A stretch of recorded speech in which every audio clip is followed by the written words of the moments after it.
Hey guys, this is Corey from Redefining Strength. Welcome to the Fitness Hacks Podcast. This is the show where I share all my free workout and nutrition tips.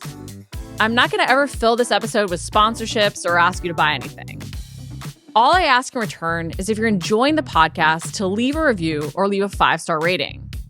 Or even better, share it with someone you think it might help. This will only take a few minutes and would mean the world to me and possibly change the life of someone you know. So let's jump right in. There is a downside to every upside, a cost to every reward. And the more we recognize this, the more we really empower ourselves and give ourselves the opportunity to move forward and meet ourselves where we're at. And I started thinking about this actually because I had a sweatshirt on that said Bumblebee Brain. And I speak very fast. I'm trying even right now to speak slower, but when I get really excited, I know I speak really fast. But that fast pace is also what makes my brain work in my opinion, in a very amazing way, and make connections in a very interesting way.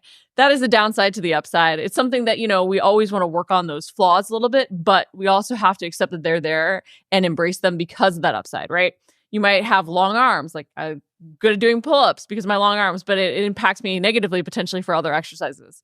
So there's always a good thing about ourselves, but it also comes with a cost. And this is why we can see results happening very fast with specific systems, but also slowly at times. And I think the more we really own this and learn this about ourselves, like our upsides and our downsides, the more we can create systems that work for us.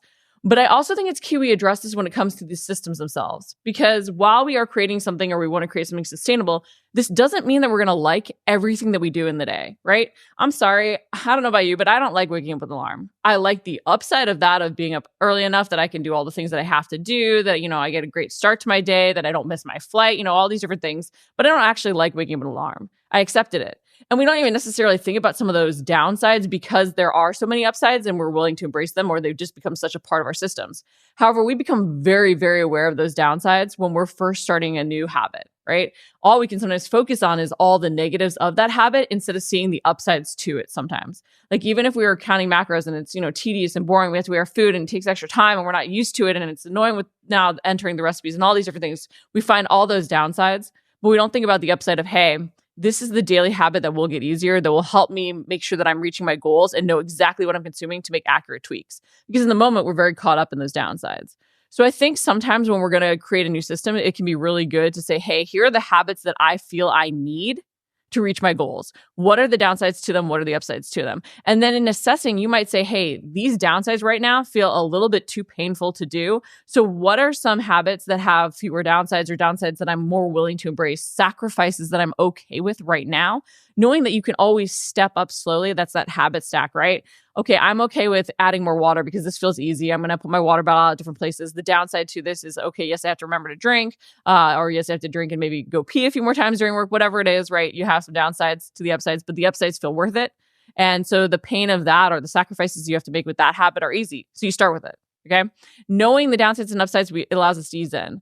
And then saying, okay, now off of this, I'm feeling really motivated. What else can I do and build off of that? And you might find too that by looking at the downsides and upsides of different things, you can meet yourself where you're at based on your motivation.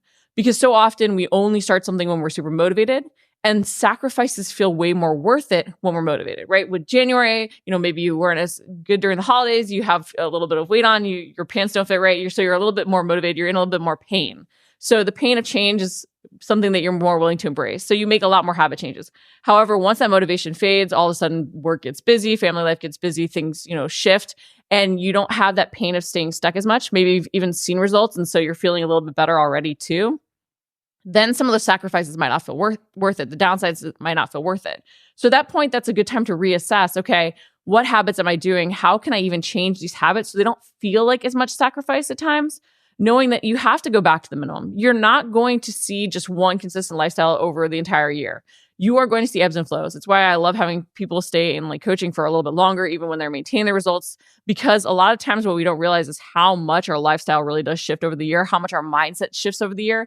And those shifts are something that we don't often address. And it comes down to, again, the upsides and downsides to every habit. Even habits we've done for a really long time that times we don't even notice the downsides to just because they're so a part of it. If you think about working out, the downside is you're taking that hour to potentially work out, that 30 minutes to work out. Maybe, you have to do more laundry for your workout clothes because you're sweating through more clothes. It can seem silly, some of the downsides, but those can also have an impact depending on what other priorities we have going on. And so the more we can assess every habit, the downsides and the upsides, and then even where our head is at motivation-wise, who we are, again, our personal downsides and upsides to see where they match with the habits, right? Because we do have different priorities in our life. We do have different strengths. Some of us might embrace, having to have a schedule a little bit more than others because that's part of our, type A-ness versus if you're more type B, that might be more of a challenge. So trying to fit in the workout in a consistent way is harder, right? So there's different downsides and upsides to our own habits and to our own personality. But the more we take time to step back and really weigh them, the more we can meet ourselves where we're at and then even adjust based on how motivation, based on how lifestyle changes happen over the course of a year.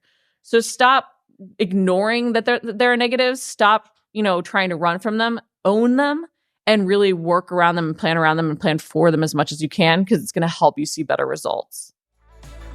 Thanks for listening to the Fitness Hacks podcast. Again, this is the place where I share all my free workout and nutrition tips. I'm never going to run sponsorships or ask you to buy anything. All I ask in return is if you're enjoying the podcast to leave a rating or review or share it with someone you think it might help. This will only take a few minutes and it would mean the world to me and possibly change the life of someone you know.